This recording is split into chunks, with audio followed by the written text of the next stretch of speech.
Narkoli police Thane येथे सोनसाखळी चोरी चेन्नईचा गुन्हा दाखल झाला. या गुन्ह्याचा समांतर तपास गुन्हे शाखा घटक 2चे पोलीस निरीक्षक पी एस सोनवणे आणि DCP शेखर बागडे यांच्या परीक्षणामध्ये करत होते. त्यामध्ये अब्बास उर्फ बट्टा युनुस सय्यद राहणार आंबिवली कल्याण ठाणे हा आरोपी निष्पन्न झाला. त्याला PSI पाटील गुन्हे शाखा घटक 2 त्यांच्या टीमने विदर कर्नाटक ताब्यात घेतलं.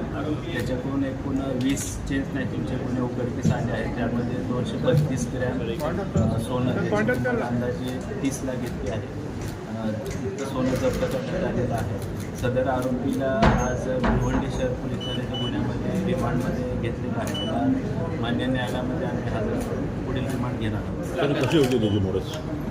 हा आरोपी खडकपाडा पोलीस स्टेशन येथे दाखल होता मोक्याचा गुन्हा.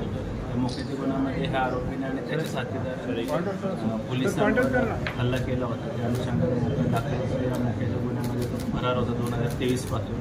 त्यानंतर देखील त्याने ठाणे पोलीस आयुक्तालयाच्या क्षेत्रामध्ये विविध प्रकारचे स्नॅचिंगचे गुन्हे केले होते आणि त्याच्यावर यापूर्वी देखील गुन्हे दाखल झाले.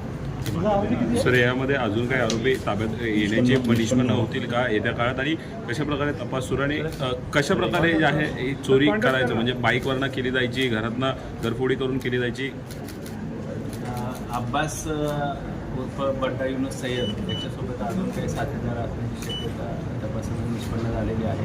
त्याचबरोबर त्यांना सोनसाखळी चोरीतून केस नाही सोनं चोरलेलं आहे, ते कुठल्या ज्वेलर्सला विकलेलं आहे किंवा अजून कोण त्याचे साथीदार या गुन्ह्यामध्ये सामील आहेत. त्या अनुषंगाने घटक 2चं पथक अधिक तपास करत आहे.